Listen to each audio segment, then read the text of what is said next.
Comenzamos ahora ya sí con el tema principal de esta noche. Para ello tenemos aquí a Antonio Turiel, investigador científico del CSIC. ¿Qué tal? Muy buenas noches, Antonio.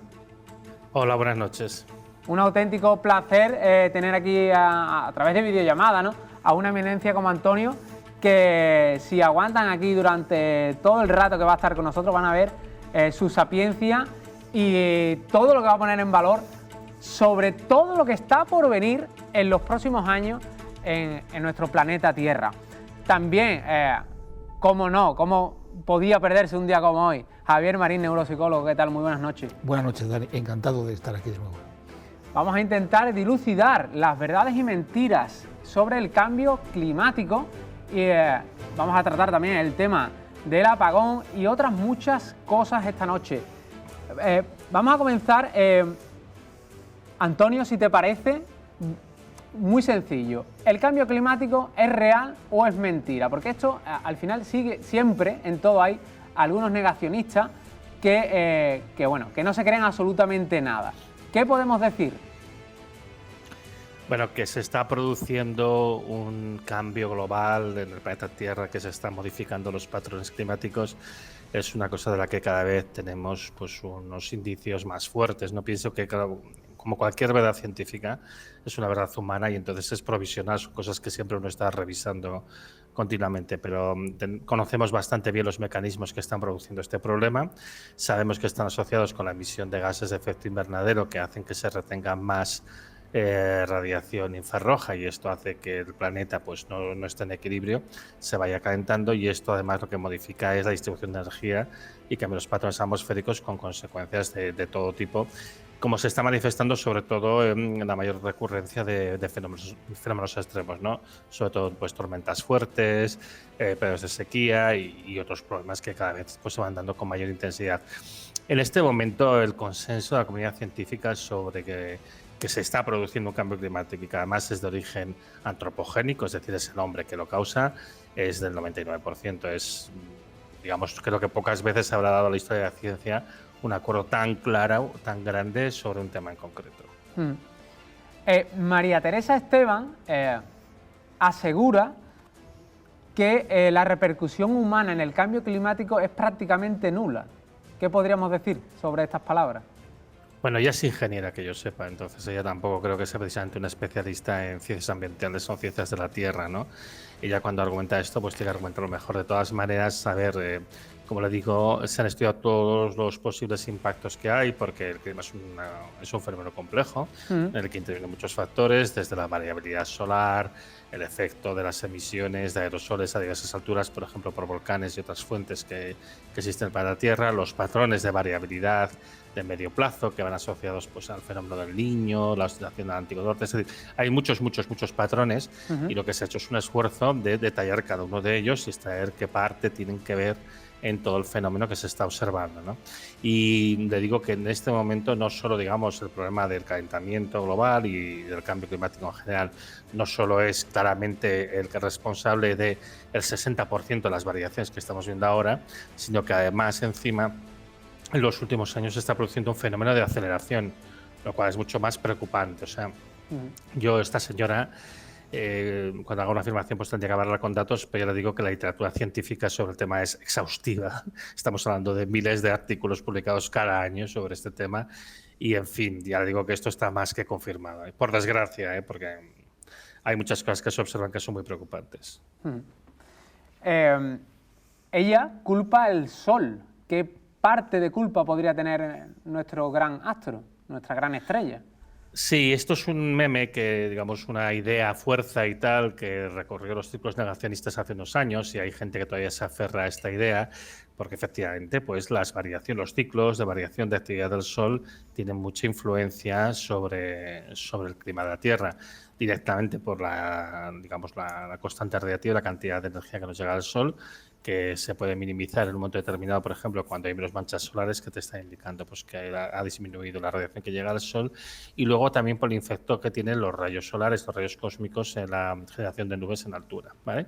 Pero todo esto se ha contabilizado. Entonces, el impacto de las grandes variaciones del Sol está ubicado entre el 10 y el 20% de la variabilidad que se observa actualmente. Es un efecto que está allí, O sea, no es que no exista, claro que existe, pero no es ni de lejos el efecto más importante para los cambios que estamos observando. O sea que, bueno, como lo digo, es que estos temas incluso es que ya son viejos, ¿eh? Es Claro. que son ideas que ya están hace tiempo ya muy desacreditadas, ¿no? Sí, pero son afirmaciones que ha hecho relativamente cercano en el tiempo.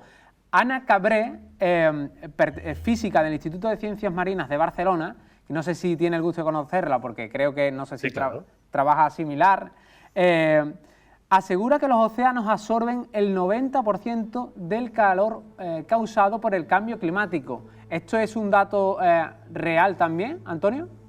Sí, sí que es cierto. Primero aclaro que Ana Cabré es una compañera mía, ¿eh? Eso es. Somos del mismo instituto. Y además la conozco, evidentemente, personalmente, además una muy buena investigadora. Sí, es verdad. O sea, esto hay un trabajo reciente de la Universidad de Oxford que efectivamente pues cuantifica cuánta es la cantidad de calor que está absorbiendo la atmósfera y cuánto está absorbiendo el océano, y efectivamente la mayoría del calor, incluso algo más del 90%, está siendo absorbido por los océanos. Esto no es ninguna sorpresa para los que trabajamos en el campo de la oceanografía, porque el océano es el gran regulador climático del planeta, y además al final, cuando uno hace los modelos climáticos, lo que al final acaba arrastrando el clima del planeta a largo plazo es qué es lo que hace el océano, ¿no? Y de hecho, a principios de este siglo había un problema con los modelos climáticos porque todo estaba en un calentamiento más rápido de la atmósfera de lo que se estaba observando. Eso era un calentamiento, pero no a esa misma velocidad. Y lo que se comprobó es que todo el calor residual se estaba acumulando en los 600 primeros metros del océano. Lo cual, de hecho, no son tampoco buenas noticias, en el sentido de que el océano sabemos que hace ciclos de absorción y ciclos de liberación de calor. Con lo cual, en un momento dado nos puede empezar a retornar todo este calor y producir una aceleración de, digamos, la temperatura atmosférica. Pero bueno, en todo caso, el dato que da Ana es cierto, sí, esto es conocido.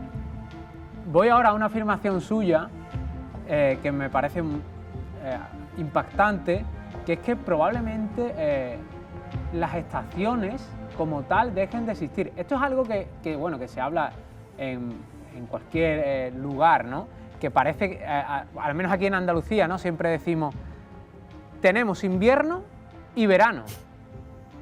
Esto es algo que aquí ya, entre comillas, se vive o se siente, ¿no? Que las estaciones están desapareciendo. ¿Hasta qué punto esto es cierto o puede ocurrir?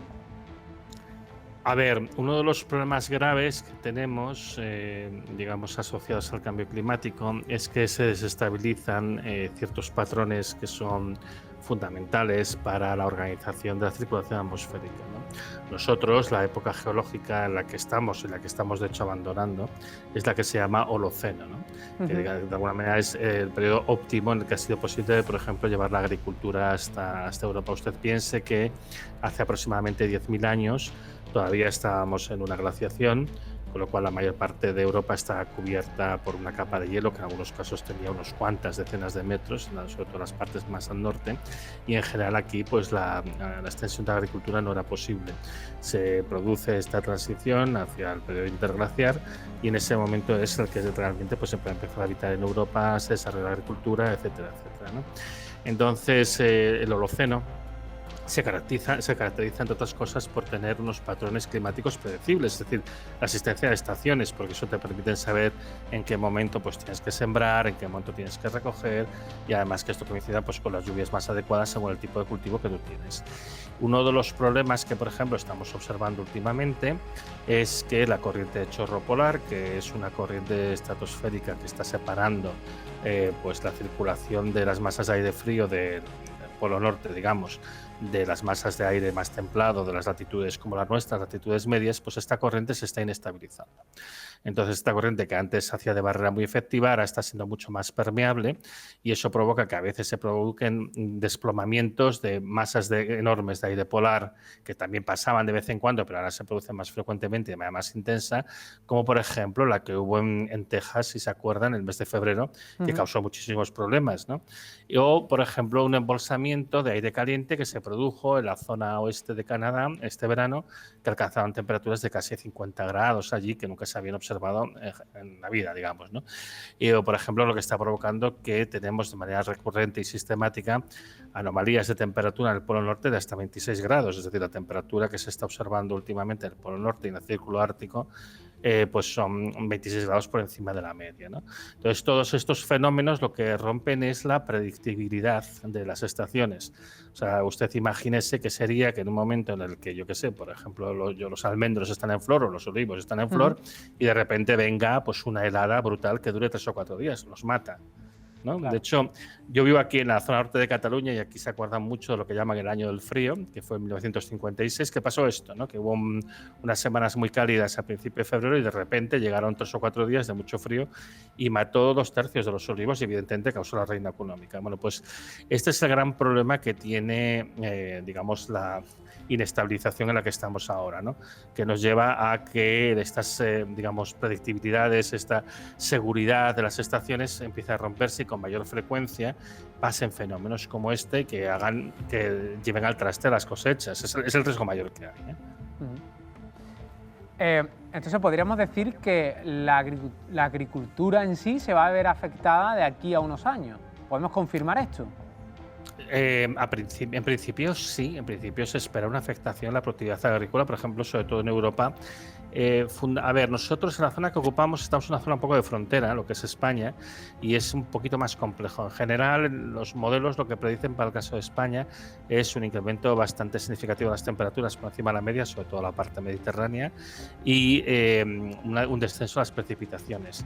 Pero en el caso de Europa, ellos están especialmente amenazados por un problema que tiene que ver con la ralentización de la corriente del Golfo, de una corriente oceánica, y esta corriente básicamente es el lazo superior de lo que se llama la circulación meridional, que una de las imágenes que ustedes han pasado, que he visto hace un momento, es justamente esta imagen de la circulación interna de los océanos, que es el gran redistribuidor de calor y humedad hacia Europa. Usted piense que Madrid y Nueva York están a la misma latitud.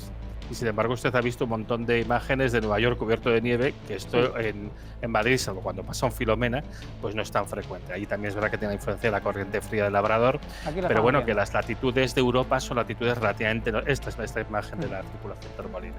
Bueno, pues esta corriente justamente, además aquí se ve cómo está aportando mucho calor, pues todo lo que es España, pero sobre todo es Europa. Está consiguiendo que Europa sea más cálida y más húmeda de lo que sería de otra manera.